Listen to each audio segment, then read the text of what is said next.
LA 침례교회 주일 오전 예배에 함께 참석하신 모든 분들을 주님의 이름으로 환영합니다. 오늘 성도님들과 특별히 어머니 날 주일을 맞이해서 함께 나누고자 하는 말씀은 우리 잠언 31장 10절의 말씀입니다. 잠언 31장 10절 한 절 말씀을 읽고 우리 31장에 있는 여러 구절들과 다른 잠언과 신구약 말씀들을 함께 살펴보면서 오늘 주제에 맞추어서 함께 하나님의 말씀을 나누도록 하겠습니다. 잠언 31장 10절, 제가 하나님의 말씀을 받들어 읽겠습니다. 잠언 31장 10절의 말씀입니다. 누가 현숙한 여인을 찾겠느냐? 그녀의 값은 루비보다 훨씬 더 나가느니라. 여기 오늘 짧은 한 절의 말씀이지만 오늘 본문의 말씀이 현숙한 여인이 어떤 존재인지를 잘 설명해 주고 있다고 생각이 되어서 오늘 본문 말씀을 중심으로 해서 현숙한 여인 이런 제목을 가지고 함께 말씀을 나누도록 하겠습니다. 말씀을 위해서 잠시 기도하겠습니다. 살아계신 아버지 하나님 감사합니다. 다시 한번 사랑하는 성도들 한자리에 불러 모아주시고 하나님의 말씀을 중심으로 다시 한번 우리의 삶의 가치를 재정립하는 귀한 시간을 허락해 주신 것을 이 시간 다시 한번 감사드립니다. 하나님, 이 세상은 여러 면에서 변화하고 있습니다. 우리의 성경적인 가치관까지도 이 세상은 변질시키려고 하는 그런 노력을 부단히 하고 있지만 성경은 다시금 우리가 하나님의 말씀으로 되돌아가서 우리가 믿었던 오래된 진리의 말씀을 확증하면서 그 가운데 있으라고 권면의 말씀을 해주고 있습니다. 오늘 나누는 이 말씀이 그와 같은 말씀이 될 수 있도록 도와주시고 특별히 오늘 어머니 날을 맞이해서 우리 어머니 된 자매들에게 이 말씀이 큰 격려와 도전이 될 수 있게끔 주님 선대해 주시기 원합니다. 말씀 전하는 소정을 주님께 의탁드리오니 주님께서 용처대로 사용하시고 모든 영광을 하나님께서 홀로 받으시기를 간절히 바라오며 예수님의 귀하신 이름으로 기도했습니다. 아멘. 자리에 앉으십시오. 오늘 본문에서 말씀하고 있는 이 현숙한 여인이 과연 어떤 사람인가, 어떤 존재인가를 말씀을 통해서 찬찬히 살펴보려고 합니다. 우리 현숙한 여인이라고 하면 우리 글쎄요, 너무나 쉽게 사람들은 생각할지 모릅니다. 그러나 성경 안에는 우리가 일반적으로 생각하고 있는 현숙하다라는 의미보다 더 깊은 의미를 가지고 있기 때문에 이 말씀이 충분히 상고해 볼 만한 가치가 있다고 생각을 합니다. 성경이 있으시면 우리 욥기 28장 말씀을 한번 보겠습니다. 욥기, 시편, 잠언이니까 우리 두 책을 앞으로 넘어가시면 있는 책이고요. 28장 거의 마지막 부분에 있는 우리 장이 되겠습니다. 욥기 28장 제가 두 절 말씀을 읽겠습니다. 12절 말씀과 18절 두 절의 말씀을 읽겠습니다. 말씀해 보시면 욥기 28장 12절 말씀에 그러나 지혜는 어디서 찾을 것인가? 명철이 있는 곳은 어디인가? 라고 질문하고 있습니다. 성도님들, 이 28장은 특별히 욥기 28장은 지혜의 장이라고도 우리가 말씀 드릴 수 있겠습니다. 지혜는 어디서 찾을 것인가? 명철이 있는 곳은 어디인가? 성도님들 어떻게 생각하세요? 지혜를 우리가 어디서 찾을 수 있을까요? 명철이 있는 곳은 과연 어디일까요? 우리 18절 말씀을 계속 보겠습니다. 18절 말씀해 보시면 산호나 진주는 말할 필요도 없나니 지혜는 루비보다 더 값지도다 라고 말씀하고 있습니다. 지혜는 루비보다 더 값지도다. 오늘 우리가 읽은 본문 말씀 잠언 31장 10절 말씀에 보시면 누가 현숙한 여인을 찾겠느냐라는 질문을 대전제로 그녀의 값은, 다시 말해서 이 현숙한 여인의 가치는 루비보다 훨씬 더 나간다, 훨씬 더 valuable하다, 가치가 있다라고 말씀하고 있습니다. 다시 말해서 우리가 뭐라고 하나요? 이렇게 극단적으로 이 두 가지가 그냥 이퀄이다 이렇게 얘기하는 것은 조금 무리가 있겠지만 성경 전반적인 말씀을 두고 요약컨대 현숙한 여인은 곧 지혜로운 명철이 있는 여인임을 성경이 말씀해 주고 있습니다. 우리 방금 읽었던 욥기 28장 18절 말씀과 같이 산호나 진주는 말할 필요도 없고 이 현숙한 여인, 지혜로운 여인은 루비보다 훨씬 더 가치가 있다, 훨씬 더 높은 그런 밸류를 가지고 있다라고 성경이 말씀하고 있는 것입니다. 우리 현숙하다라는 말을 우리 한국에서 일상적으로는 많이 쓰지 않는 말이죠. 현숙한 여인, 뭐 이렇게 우리가 표현을 국어적인 어떤 단어로서는 많이 활용을 하지만 일반적으로 일상적인 생활에서 저 여인은 우리 참 현숙하다 이런 표현은 잘 쓰고 있지 않는 것 같아요. 그런데 현숙하다라는 국어적인 의미는 여자의 마음이 어질고 정직하다는 것을 나타냅니다. 현숙하다라는 말은 국어적인 의미로 여자의 마음이 어질고 정직하다 그런 의미가 있어요. 그런데 오늘 우리가 읽었던 잠언 31장 10절에서 보여지고 있는 현숙한 여인, 영어로는 우리 virtuous라고 번역된 이 성경 원어는 조금 더 우리가 생각하는 것보다 넓은 그런 의미를 포함하고 있습니다. 이 단어의 현숙이라는 우리 히브리 원어의 단어 의미에는 힘이 포함되어 있어요. 나중에 우리가 말씀을 찬찬히 살펴보면서 그것을 여러분들이 체감하시게 되겠지만 마치 남성에게서 발견되어지는 그런 자원으로 우리가 쉽게 이야기하는 힘이라든지 군사력이라든지 아니면 어떤 strength, power 이런 부분들을 이 virtuous라는 성경 원어가 다 포함하고 있습니다. 그러니까 여자를 쉽게 보면 안 된다는 말이에요. 우리 여성분들이 남자와 일반적으로 비교했을 때 여러 가지 힘을 가지고 할 수 있는 일이나 능력 부분에서 우리 뭐라고 하나요? 뭐라고 하죠? 조금 부족한 것은 사실이지만 성경이 의미하고 있는 현숙한 여인의 그 본질, 우리가 그 본질적인 것을 찾아보시면 전혀 남자와 견주어서 하등의 그런 어떤 부족함이 없는 것을 성경이 말씀해 주고 있습니다. 부와 명예와 힘과 권력, 이 모든 것들을 포함하고 있는 단어가 현숙하다라는 단어에 모두 포함되어 있다는 것을 다시 한번 기억하시면서 성도님들 바라기는 지금까지 제가 함께 우리 교회 안에서 자매님들을 바라보면서 또 가정을 꾸려가는 혹은 자녀들을 양육해가는 이런 모든 모습들을 보았을 때 이 현숙이라는 단어가 어느 한 분에게도 부족함이 없이 다 적용되는 단어라고 믿습니다. 그러나 다시 한번 오늘 말씀으로 되돌아가서 제가 앞서 말씀드렸던 것처럼 오늘날 많은 도덕적인 가치가 변질되고 있습니다. 어떤 뭐라고 할까요? 우리가 일반적으로 가지고 있는 상식들조차도 붕괴되고 있는, 변형되고 있는 그런 시대를 우리가 맞이하고 있지만 성도님들 바라기는 특별히 오늘 어머니 날을 맞이해서 우리가 어머니들을 바라볼 때, 어머니들을 생각할 때 그분들이 얼마나 현숙한 여인들이었는지 그리고 현숙한 여인인지를 다시 한번 하나님의 말씀으로 확증해보는 그런 시간이 되었으면 좋겠다 하는 생각이 들어서 오늘 이 본문의 말씀을 중심으로 해서 함께 말씀을 나누고자 합니다. 특별히 오늘 제가 말씀드렸던 이 현숙, virtuous로 번역된 성경 원어가 우리 히브리어로 사용된 구약 안에 세 구절이 있습니다. 그래서 제가 그 단어들을 중심으로 해서 몇 가지 이 현숙한 여인에 대한 특징들을 함께 살펴보고자 하는데 첫 번째 특징은 이 현숙한 여인들, 특별히 우리가 자랑스럽게 생각하는 어머니들의 이 성품들은 삶을 통해서 드러나게 된다는 것을 성경이 말씀하고 있습니다.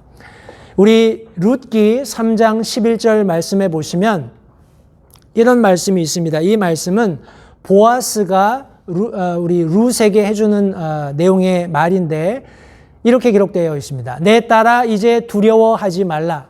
네가 요구하는 대로 내가 다 내게 행하리니 네가 현숙한 여자인 줄 내 백성의 온 도시가 아느니라 라고 성경에 기록하고 있습니다.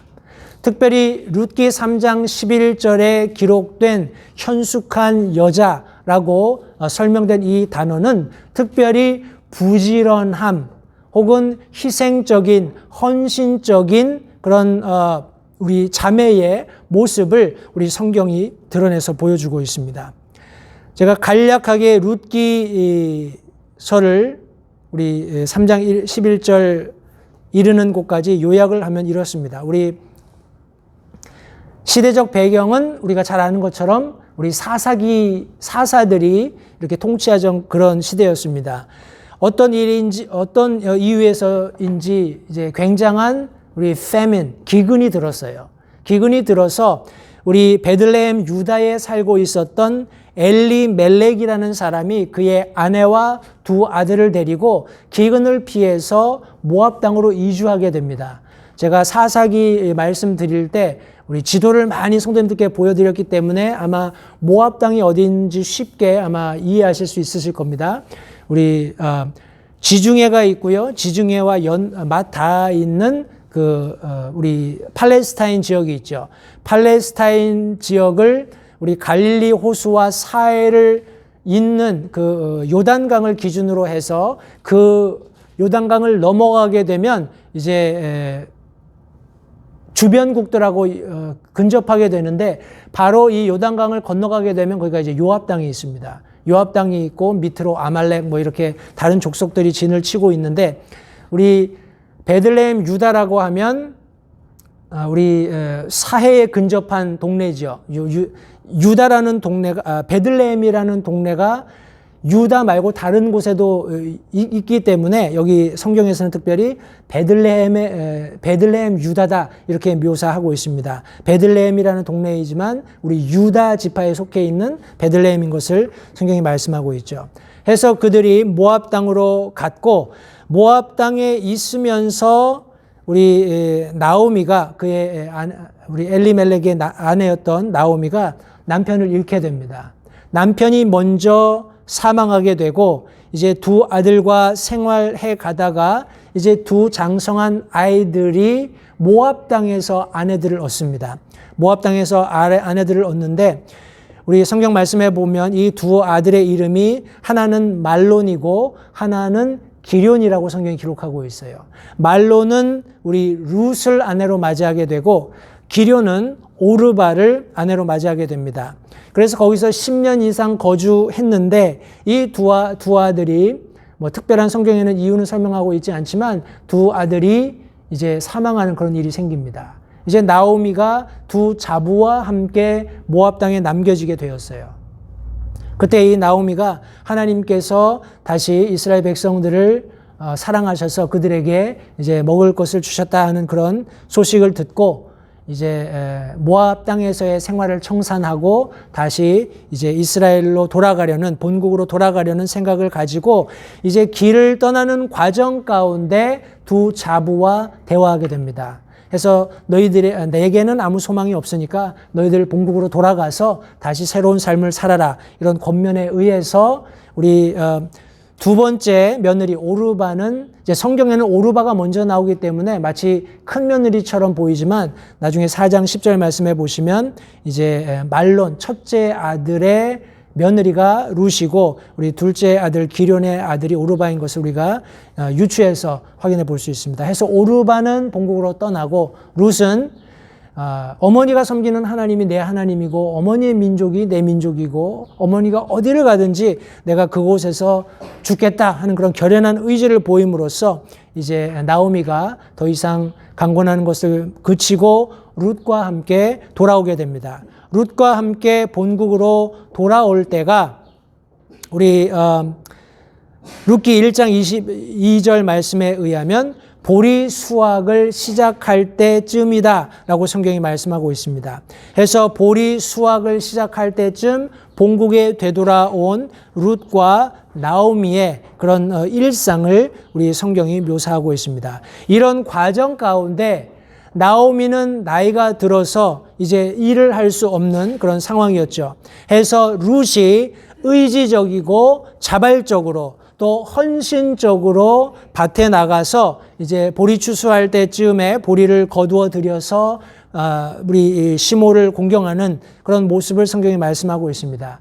이런 보리 추수가 시작될 때부터 시작해서 그것이 끝마칠 때까지 굉장히 오랜 기간 동안에 룻이 보여주었던 그런 의지적이고 자발적이고 헌신적인 섬김이 모든 이스라엘, 특별히 그 지역에 베들레헴, 유다를 포함한 우리 그 본고장에 있었던 사람들에게 알려지게 되었습니다. 오늘날과 크게 다르지 않다고 생각을 해요.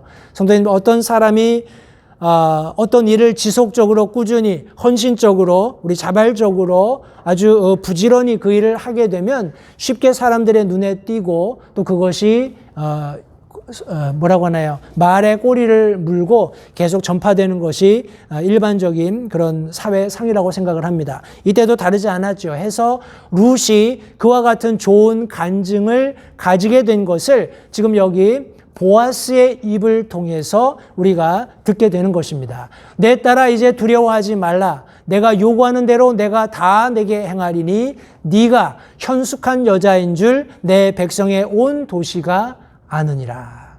나오미가 우리 보아스의 밭에서 우리 며느리 룻이 곡식을 줍는다는 소식을 듣고 그가 가까운 우리 친족인 것을 알게 되었습니다. 해서 우리 나오미 딴에는 우리 룻을 보내서 조금 급진적으로 우리 보아스와 혼인을 하는 그런 어떤 과정을 밟으면 좋겠다 해서 우리 추수가 끝마칠 때쯤 돼서 잔치를 벌이고 잠자리에 든 보아스의 발치에 눕도록 이렇게 설명을 해 주었어요.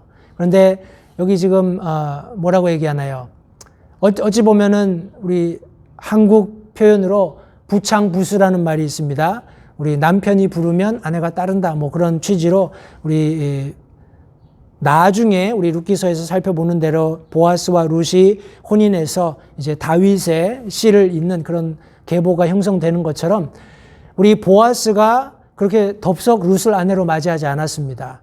우리 룻이 자기의 발치에서 자는 것을 발견했을 때 이런 말을 해주고 나서 뭐라고 얘기하냐면 나보다 더 가까운 친족이 있으니까 그 친족에게 먼저 선택권을 주고 그가 거절하면 뭐 두말할 나위 없이 내가 너를 아내로 맞아들일 뿐만 아니라 모든 그런 권리를 물겠다는 그런 내용의 말씀을 우리 다음 잠언 3장 우리 이후에서 발견해 볼 수 있게 됩니다.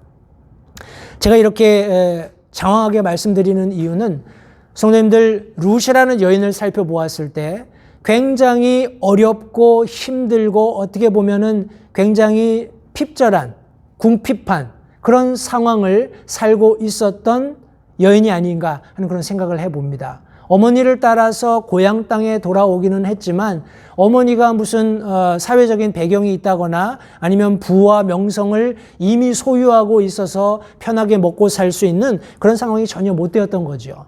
도리어 나오미는 자기 이름을 나오미라고 부르지 말고 마라라고 불러달라라고 할 정도로 굉장히 삶의 어떤 고통, 어떤 쓴맛을 본 그런 이후에 도착한 그런 고향 땅의 그런 현상이었습니다.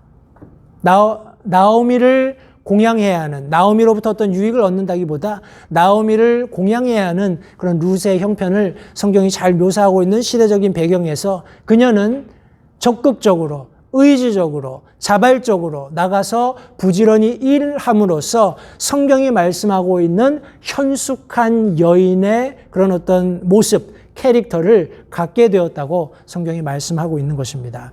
성도님들, 이런 캐릭터는 하루아침에 만들어지는 것은 아니라고 생각합니다. 오늘 우리 한인 예배 안에 있는 모든 자매님들, 특별히 어머니 되신 자매님들의 삶을 가만히 들여다보면 아마 우리 룻이 가지고 있었던 현숙한 여인이라는 캐릭터를 얻기에 적합한 그런 자발적인 희생, 또 헌신적인, 그리고 적극적인, 의지적인 그런 희생과 사랑이 여러분들이 하나님께서 가지기에 한 가정 속에서 또 일터 안에서 얼마든지 발견된다고 생각을 합니다. 성도님들, 이렇게 오랜 기간 동안 참 사랑하는 가족들을 위해서 또 내게 하나님께서 맡겨주신 일을 향해서 가지시고, 우리 영어 표현으로 quit한다 그러죠. 우리 포기하거나 등을 돌리지 않고 꾸준히 하나님께서 주시는 소망을 가지고 그 일을 부단히 행하심으로써 오늘날 성경이 말씀하고 있는 현숙한 여인이라는 여러분들 아름답고 자랑스러운 그런 호칭을 받기에 부족함 없는 그런 모습을 가지시게 된 것을 이 시간 다시 한번 감사를 드립니다. 성도님들, 이 현숙한 여인의 모습은 삶을 통해서 드러나는 것입니다. 쇼오프하는 게 아니에요. 그냥 보여주려고 하는 것이 아니라 자연스럽게 그런 고난 속에 인내하며 살아가는 삶, 우리 endurance라고 하죠. 고난 속에서 그것을 참고 계속해서 그 일을 묵묵히 행해나가는 과정 속에서 하나님께서 룻에게 이런 기회를 주셨던 것처럼 우리 모든 교회 안에, 특별히 LA 침례교회 한인 성도님들 뿐만 아니라 우리 LA 침례교회 모든 우리 영어, 스페니쉬 모든 사역 가운데 어머님들 삶 속에 하나님께서 좋은 결말들을 주실 것을 다시 한번 확신합니다. 우리 잠언 31장 13절부터 21절까지 말씀해 보시면 이 성경이 말씀하고 있는 루비보다 더 가치 있는, 더 귀한 현숙한 여인의 삶의 면면들이 잘 묘사되어 있습니다. 제가 그것을 일부러 파워포인트에 올리지 않았고요. 우리 같이 한번 제가 한 절 한 절 읽어보겠습니다. 잠언 31장 13절부터 22절까지 말씀입니다. 그녀는 양털과 아마를 구하여 기꺼이 자기 손으로 일하고 상인들의 배들과 같아서 멀리서 자기 양식을 가져오며 또 아직 밤중일 때에 일어나 자기 집안 사람들에게 먹을 것을 주고 자기 여종들에게 몫을 정하여 주며 밭을 깊이 살펴보고 그것을 사며 자기 손의 열매를 가지고 포도원을 세우며 힘있게 허리를 동이고 자기 팔을 강하게 하며 자기의 장사하는 일이 잘 되는 줄을 깨닫고 밤에 등잔불을 끄지 아니하며 자기 손을 물레가락에 대고 손으로 물레 실패를 잡으며 가난한 자들에게 손을 내밀고 참으로 궁핍한 자들에게 손을 뻗으며 자기 집안의 모든 사람들이 주홍색 옷을 입었으므로 눈이 와도 자기 집안 사람들로 인해 두려워하지 아니하며 스스로 수놓은 융단 덮개를 만들며 비단 옷과 자주색 옷을 입고. 우리 후반부에는 조금 이렇게 화려한 모습을 우리가 엿볼 수 있다면 그 앞에 있는 우리 말씀들은 얼마나 이 현숙한 여인이 그의 삶 속에서 부지런히 우리 의지적으로 또 자발적으로 결연하게 그녀의 삶을 살고 있는지 하는 그런 모습들을 하나하나 살펴볼 수 있습니다. 부지런하지요. 굉장히 열심히 자기에게 주어진 삶을 살고 있는 모습을 성경이 묘사하고 있습니다. 제가 말씀드린 것처럼 그냥 국어적인 의미에서 우리가 이해하게 되는 현숙한 여인, 다시 말해서 마음이 어질고 정직한 그런 차원을 뛰어넘는 현숙함을 성경이 저와 여러분들에게 설명해 주고 있다는 것을 잊지 마시기 바랍니다. 그녀는 굉장히 어떤 의미에서는 brave합니다. 용감합니다. 거침이 없어요. 자기가 보는 그런 어떤 현상들에 굉장히 깊은 통찰력을 가지고 있습니다. 통찰력을 가지고 결단한 그 일을 추진하면서 그 일이 되어지는 현상을 보면서 자기가 할 수 있는 것의 이상을 해냄으로써 결국 자기가 섬겨야 하는, 자기가 뭐라고 하나요? 지키고 보호해야 하는 모든 가족들에게 엄청난 은혜와 복을 끼치고 있는 그런 모습을 성경이 말씀하고 있습니다. 성도님들, 이런 모습들이 우리 모든 특별히 LA 침례 교회 안에 있는 자매님들, 어머님들의 삶 속에 지속되기를 다시 한번 간절히 바랍니다. 현숙한 여인의 모습은 삶을 통해서, 매일매일의 삶을 통해서 드러나게 된다는 사실을 성도님들 잊지 마시기 바랍니다. 잠언 14장 1절 말씀해 보시면 모든 지혜로운 여자는 자기 집을 세우되 어리석은 여자는 자기 손으로 그것을 허무느니라 라고 기록하고 있습니다.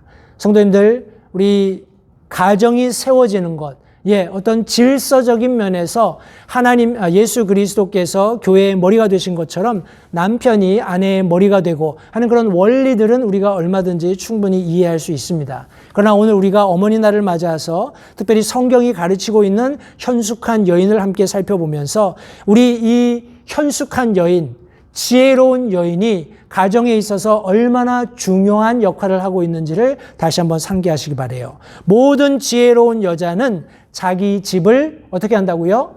세운다라고 성경이 말씀하고 있습니다. 가정이 세워지고 집이 견고하게 하나님의 말씀 가운데 설 수 있는 것은 어머니의 지혜에 의존하고 있다는 사실을 다시 한번 기억하시면서 현숙한 아내의 삶을 다시 한번 살아가는 모든 우리 자매님들이 되시기 바랍니다. 두 번째, 성경이 우리에게 말씀해 주고 있는 현숙한 여인의 특징은 남편의 자랑이 된다는 것을 성경이 말씀하고 있습니다. 우리 잠언 12장 4절 말씀해 보시면 현숙한 여인은, 다시 말해서 지혜로운 여인, 가정을 세우는 여인은 자기 남편의 화관이거니와 부끄럽게 하는 여인은 그의 뼛속에 썩은 것과 같으니라 라고 성경이 말씀하고 있습니다. 우리 성경, 특별히 잠언은 이렇게 대구 형식으로 되어 있습니다.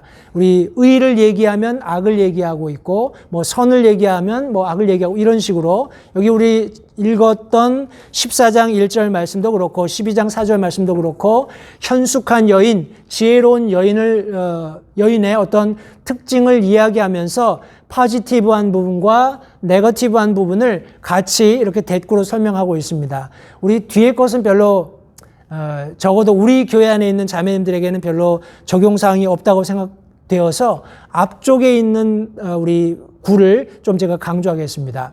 우리 14장 1절에서는 지혜로운 여자는 자기 집을 세운다라고 말씀하셨고 12장 4절에서는 현숙한 여인은, 다시 말해서 지혜를 가지고 자기 집을 세우는 여인은 자기 남편의 화관이 된다라고 말씀하고 있습니다. 성도님들, 이 당시로서 화관이라는 것이 어떤 의미가 있을까요? 우리가 오늘날은 이렇게 화관을 쓰고 하는 이런 일이 많지 않습니다만, 우리 여러분들 아마 손기정 선수 마라톤하고 하는 그런 흑백 사진들을 보셨으면 우리 뭐라고 하나요? 그 나무 줄기로 만든 이파리가 있는 그런 관을 쓴 거를 보셨을 거예요. 우리 고대 그리스에서도 그랬을 것이고, 로마 시대는 더할 것도 말할 필요도 없을 것이고요.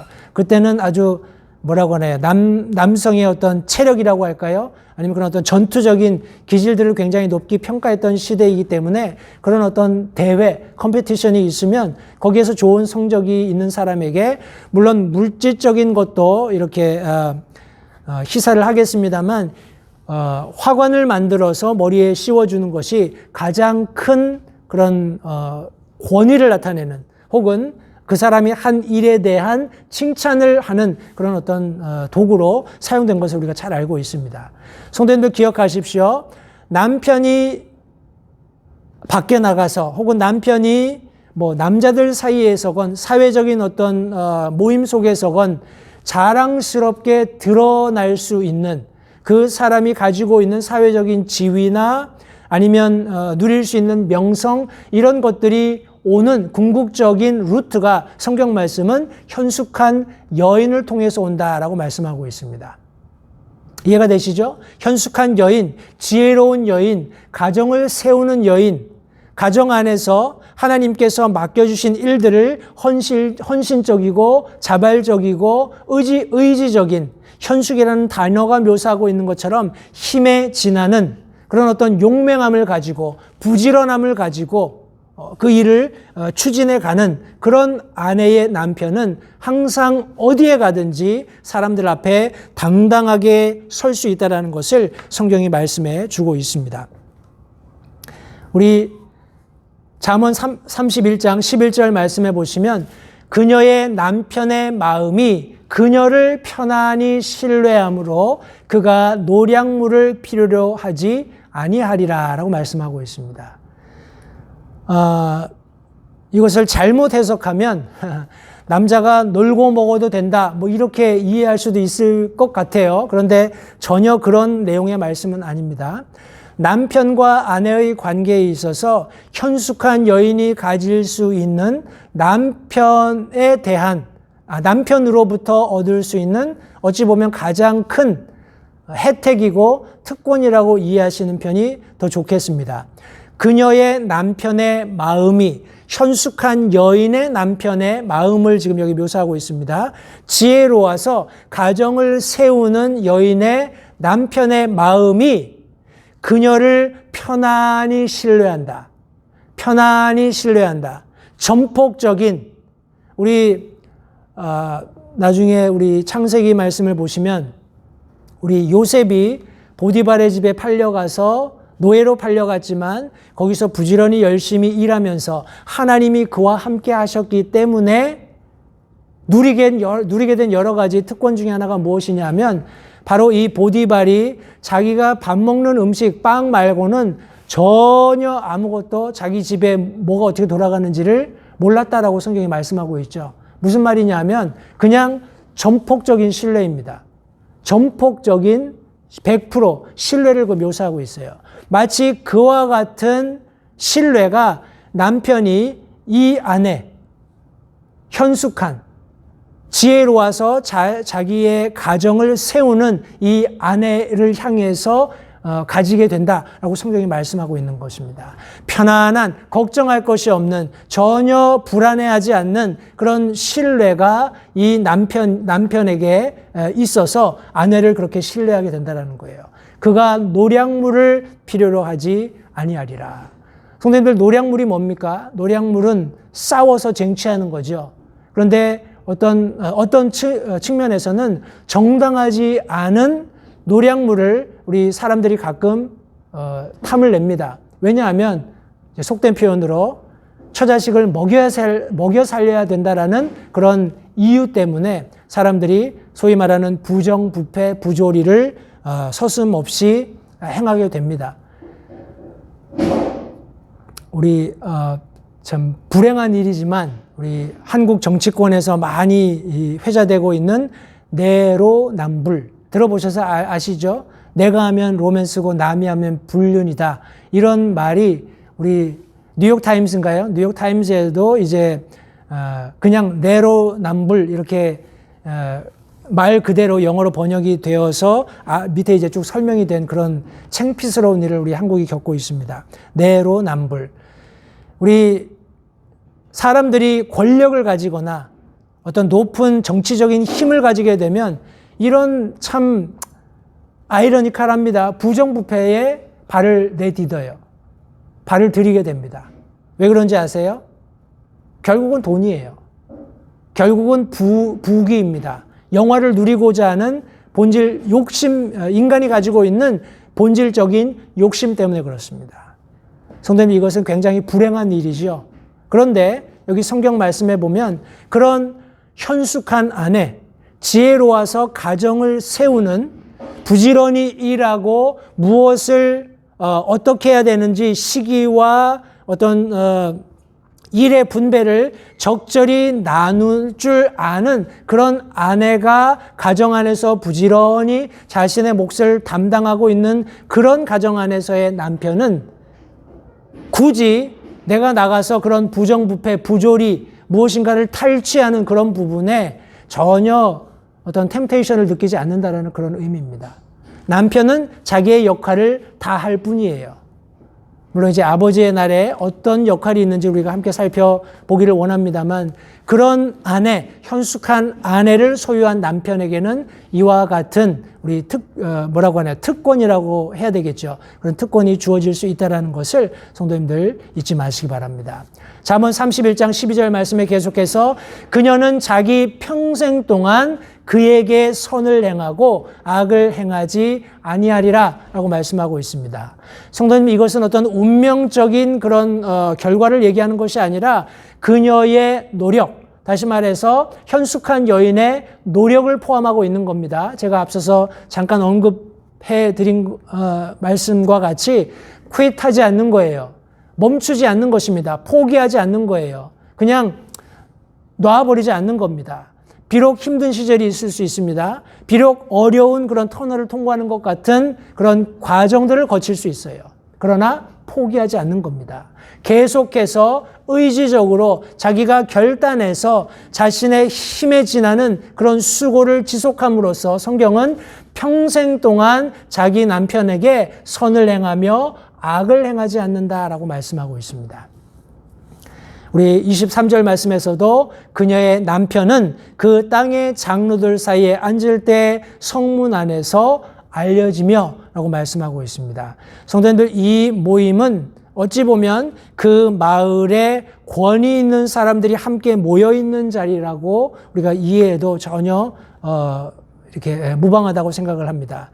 그녀의 남편, 현숙한 지혜로워서 가정을 세우는 여인의 남편은 그 사람이 살고 있는 지역 안에 장로들 사이에 앉을 때에, 다시 말해서 세력이 있는, 세도가 있는 사람들과 함께 자리할 때 성문 안에서 알려지게 된다는 거예요. 저 사람의 하는 일, 저 사람이 하는 행동, 저 사람이 맡겨진 일을 어떻게 처리하는지 하는 모든 것들, 그의 가정, 그의 자녀, 이런 모든 것들이 사람들에게 알려진다라고 성경이 말씀하고 있습니다. 성도님들, 우리가 이해하는 디모데서나 디도서에서 언급하고 있는 특별히 목회자나 집사들, 우리 특별히 사역자들의 그런 어떤 퀄리피케이션, 자격 조건들을 설명하는 과정 가운데 많은 것들이 있습니다만 그 모든 것들이 충족되기 위해서는 우리가 역으로 그 말씀들을 다 추적해 가면 아내가 없이 되는 그런 퀄리피케이션은 하나도 없다는 것을 발견하게 돼요. 그죠? 그런 의미에서 남편이 권위 있는 사람들과 유력한 사람들과 함께 어깨를 맞대고 일을 하면서 인정받을 수 있는 것은 그 뒤에 현숙한 아내, 가정을 세우는 지혜로운 아내가 없다면 불가능하다는 사실을 다시 한번 기억하시기 바라요. 그런 아내를 가진 남편은 얼마나 그런 아내가 자랑스럽겠습니까? 그죠? 예, 남편의 자랑이 되는 것은 너무나 당연한 것입니다. 현숙한 여인의 그런 현숙함은 삶을 통해서 자연적으로 뿜어져 나오는 것이고, 이런 삶이 그 남편을 어떤 위상을 높여주는 결과를 가져온다는 것입니다. 그런 아내가 있는데도 가령 아내를 미워하고 이렇게 불편하게 한다면 남편이 좀 혼나야 돼요. 그죠? 나중에 제가 말씀드린 것처럼 우리 아버지 날에 이제 혼을 내도록 하겠습니다. 그때 저를 포함해서. 그러나 그런 아내가 있는 우리 형제님들은 자랑스럽게 생각하셔야 돼요. 아주 기쁨으로 여기고, 우리 어머니 날 물론 좋은 시간들 다 가지셨겠습니다만 좀 얻고 다니셔야 됩니다. 그런 자매님들이 우리 교회에 있는 것을 다시 한번 하나님께 감사드리고, 우리 특별히 형제 여러분들, 저를 포함해서 그런 아내들을 우리가 귀하게 여기고 존중해주고 또 자랑스럽게 여기는 그런 우리 LH임대교회 성도님들이 되셨으면 좋겠습니다. 우리 마지막 현숙한 여인에 대해서 우리가 배울 수 있는 교훈이 있다면, 언젠가는 반드시 가치를 인정받게 된다는 것을 성경이 말씀하고 있습니다. 우리 오늘 읽었던 본문 말씀입니다. 잠언 31장 10절 말씀에 누가 현숙한 여인을 찾겠느냐. 다른 말로 이야기하면 이 현숙한 여인은 찾기가 굉장히 어렵다라는 겁니다. 그죠? 그 가치는 우리 성경 말씀에는 루비와 견주어서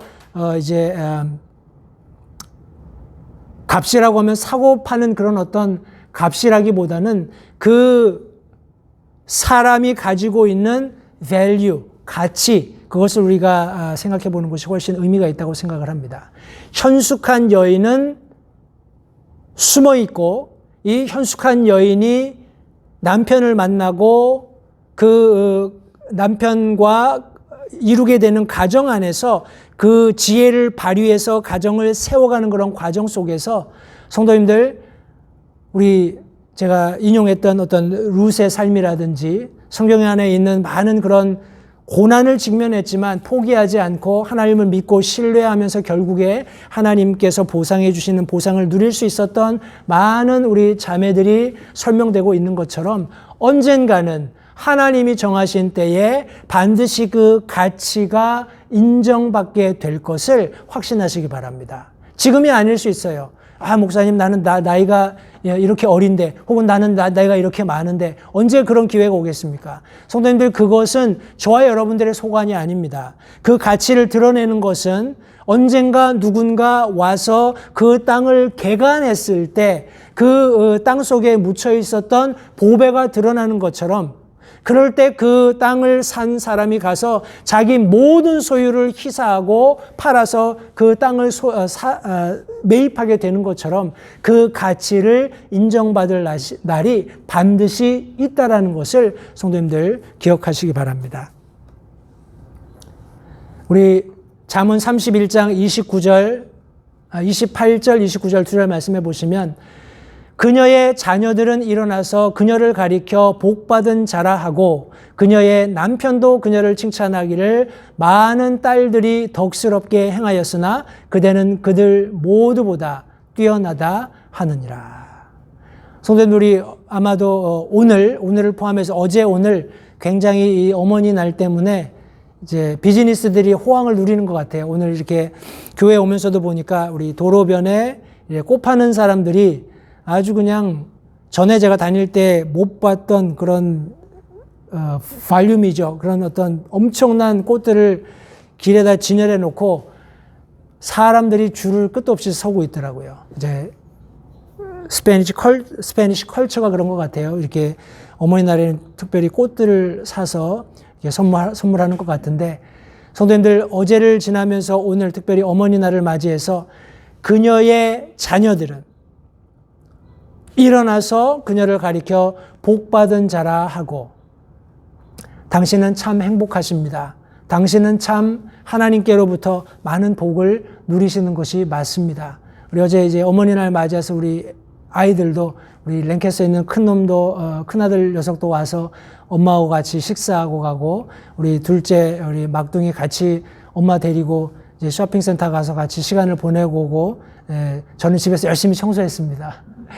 청소해서 우리 애기 엄마가 좋아하는 이렇게 화단 정리도 하고 그렇게 했습니다만, 그런 충분한 가치를 인정받는 과정이 있게 된다는 사실을 성도님들 잊지 마시기 바라요. 여기 남편에 대해서도 언급하고 있죠. 남편도 그녀를 칭찬하기를. 왜요? 그녀가 없다면 현숙한 내 안에 지혜로워서 가정을 세우는 자기에게 맡겨진 아내로서의 역할, 우리 어머니로서, 우리 그런 어떤 살림꾼으로서의 역할을 다하는 아내에 대해서 내가 아무리 딸이 많다고 해도 당신보다 더 훌륭한 내가 딸은 본 적이 없다. 이거 조금 뭐라고 할까요? 립 서비스 같은 그런 뉘앙스가 있습니다만, 아무리 그 누구와도 견주어도 아내에 견줄 수 없다라는 것을 인정하는 그런 남편의 모습이 여기 성경에 기록되어 있습니다. 가치가 인정받는 것이죠. 성도님들, 언제가 될지는 모르겠습니다. 여러분들의 가치가 숨기워져 있다고 해서 낙심하지 마세요. 현숙한 여인의 삶은 삶 속에서 드러나며 우리 남편에게는 우리 자랑거리가 될 뿐만 아니라 반드시 그 가치를 인정받게 된다는 것을 성경이 말씀하고 있습니다. 잠언 31장 우리 마지막 몇 절 말씀을 보겠습니다. 30절, 31절 말씀을 보시면 호의도 거짓되고 아름다운 것도 헛되나 주를 두려워하는 여자는 칭찬을 받으리라. 성도님들, 우리가 함께 나누었던 이 현숙한 여인에 대한 우리 최종적인 어떤 캐릭터입니다. 최종적인 현숙한 여인의 어떤 데피니션이에요. 정의입니다. 말씀에 의하면 주를 두려워하는 여자라고 말씀하고 있습니다. 하나님을 경외하는 여자를 성경은 현숙한 여인 혹은 지혜로운 여인이라고 말씀하면서 이런 여자는 칭찬을 받게 된다라고 말씀하고 있습니다. 그녀의 손의 열매를 그녀에게 주라. 또 그녀가 직접 행한 일들이 성문 안에서 그녀를 칭찬하게 할지어다. 성도님들, 저와 여러분들이 물론 어머니의 날을 맞이해서 어머니에게 국한시켜서 이 말씀을 보고 있습니다만 우리가 조금 확대 해석한다면 우리 모든 개개인들이 이와 같은 성경적인 원리를 이해하고 우리의 삶에 적용할 수 있어야 한다고 믿습니다. 하나님을 두려워하는 것은 현숙한 여인만 하는 것이 아니고 지혜로운 가정을 세우는 여인만 하는 것이 아니라 모든 개개인들, 우리 한 사람 한 사람들이 가지고 있고 실천해야 하는 덕목이라고 생각을 합니다. 하나님을 경외하는 사람은 누구든지 칭찬을 받게 되어 있습니다. 그리고 우리가 부지런함으로 하나님을 경외하면서 우리에게 맡겨진 일을 최선을 다해서 부지런히 실천해 갈 때 이 모든 열매들로 인해서 우리가 칭찬을 받게 될 것을 또한 성경이 말씀하고 있습니다. 성도님들, 오늘 특별히 어머니의 날을 맞이해서 어머니들이 우리에게 보여주고 있는 그런 어떤 특징이라고 할까요? 그분들의 삶 속에서 발견되어지는 놀라운 그런 특징들을 우리가 오늘 본문 말씀을 통해서 또 성경 말씀 구절들을 통해서 함께 살펴보았습니다. 현숙한 여인, 성경 말씀대로라면 지혜로워서 가정을 세우는 하나님을 경외하는 여인은 그의 삶 속에서 뭐라고 하나요? 그런 현숙함이 드러나게 된다고 성경이 말씀하고 있습니다. 우리 현숙한 여인에 집중해서 말씀을 우리가 요약한다면 두말할 나위 없이 그런 아내를 가진 남편은 그녀를 자랑스러워할 수밖에 없습니다. 드러내 보일 수밖에 없어요. 어디 가든지 내 머리 위에 올려놓고 싶은 심정일 겁니다. 아내가 남편의 머리 되는 그런 차원이 아니라 물론 원리적으로는 아내의 머리가 남편인 것을 우리 고린도 전서에서 말씀하고 있지만 그런 성경의 원리를 차지하고라도 성도님들 그런 거 가지고 갑을론박 싸우는 것 자체가 너무 우습잖아요. 그죠? 가정 안에서 내가 주도권을 가져야 돼. 아니야, 내가 더 이렇게 하는 것이 아니라 성경의 원리대로 남편이 가장으로서 가정 안에서의 머리의 역할을 하되 이런 현숙함을 가진 여인이 그 가정 안에서 어머니로서 아내로서 자리를 차지하고 꾸준히 자기 역할을 다한다면 남편은 기꺼이 아내를 자기 머리인 것처럼 자기의 머리에 놓인 화관처럼 자랑스럽게 여길 것이라는 것을 성경이 말씀해 주고 있다는 사실을 잊지 마시기 바랍니다. 성도님들, 언젠가 하나님께서 정하신 때가 되었을 때 그 충분한 현숙한 여인의 가치를 인정받게 될 것을 기대하시면서 오늘 하루 여러 가지 우리 기대하지 않았던 그런 여러 가지 상황들 때문에 어렵고 힘든 일들이 지속될 수 있습니다. 그럼에도 불구하고 다시 한번 하나님의 말씀으로 되돌아가서 특별히 교회 안에 우리 사랑하는 자매님들, 특별히 어머님 여러분들, 오늘 성경이 말씀하고 있는 현숙한 여인의 모습을 우리가 의지적으로 마음에 받아들이고 또 그런 삶을 살면서 사람들에게 뿐만 아니라 먼저 하나님에게 그 가치를 인정받는 우리 모든 자매님들, 특별히 어머님들이 되시기를 바랍니다. 기도하겠습니다.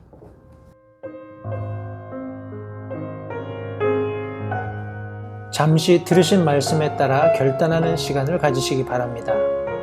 하나님께서 무엇을 말씀하시든지 따르기로 결단하십시오. 하나님께서는 순종하는 자들을 존중하십니다. 아직 예수님을 개인의 구주로 영접하신 사실이 없으시다면 자신이 죄인됨을 인정하며 하나님께 나오는 자들을 하나님께서 받아주신다는 확실한 말씀에 근거하여 다음과 같이 기도하십시오. 하나님, 나는 죄인입니다.